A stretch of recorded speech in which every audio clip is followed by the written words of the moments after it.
Hi guys, welcome back. We're just going to talk a little bit more about the Pitta dosha now. And so we've talked about when Pitta is going to be most prominent, but now I'm just going to give you some practical advice as to how you can help balance the Pitta if you've got that dominant dosha happening within your system.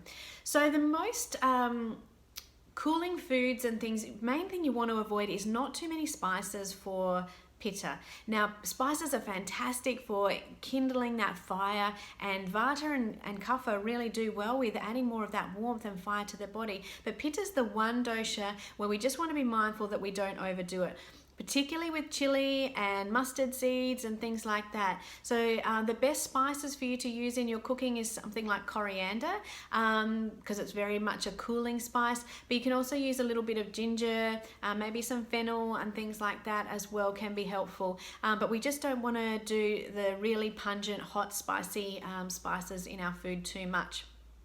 We can also look at adding more of the cooling fruits and vegetables. So all of the fruits that are prominent in the summertime are great. So mangoes, watermelon, coconut water is really nice just to cool the system from the inside out. Ghee is actually really pacifying for Pitta, and as is milk as well. So milk is a really nice Pitta pacifying product that you can actually use and is used a lot in Ayurveda to balance the Pitta dosha.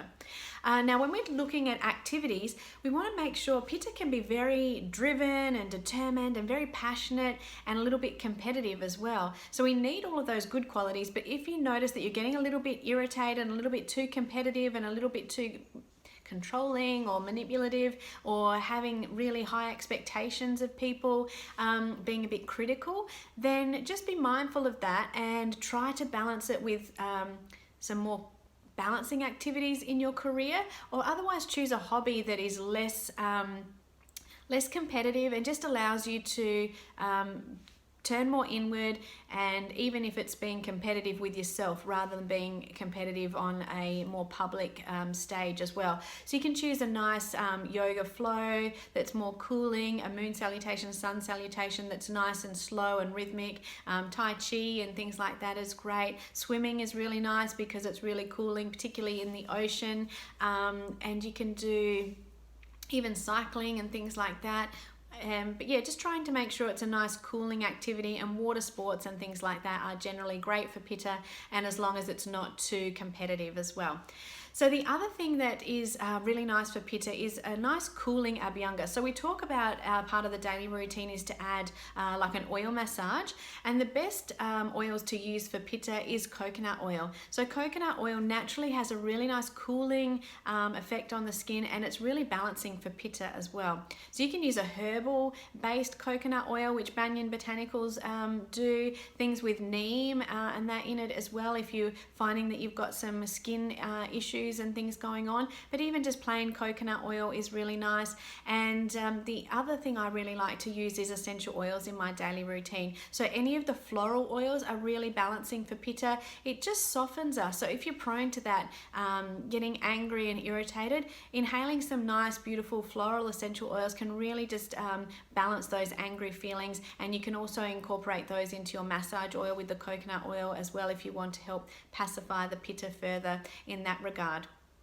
So when we're just getting to know Pitta, in general, we talked about Pitta being really prominent in our digestion, and I'm not sure if you've heard the term hangry before, but we're so hungry and there's so much fire that it ignites those fiery emotions within us as well. So Pitta is really known for having a strong digestive fire. They can almost eat anything, and we want to make sure that we keep that fire fueled. So because they can get very irritated if you go hungry, and we generally can't skip a meal if you've got Pitta in your constitution. So other characteristics of Pitta is very sharp in the mind, very set in their ways and what they want to achieve. They generally have that fairer skin, maybe some green eyes, or maybe some copper or red undertones in their hair, or even can have red hair. Generally just a medium build, so quite a masculine athletic build generally, but not too thin and lanky, and not too round or or overweight or tendency for overweight. They're just and they can generally maintain their weight quite easily. They can sort of put on some weight, but then they can lose it quite easily. So just an average build, and that's probably the main qualities that you're looking for with Pitta. But if you do your Banyan Botanical dosha quiz, that will give you some more insights into what you're looking for with them as well.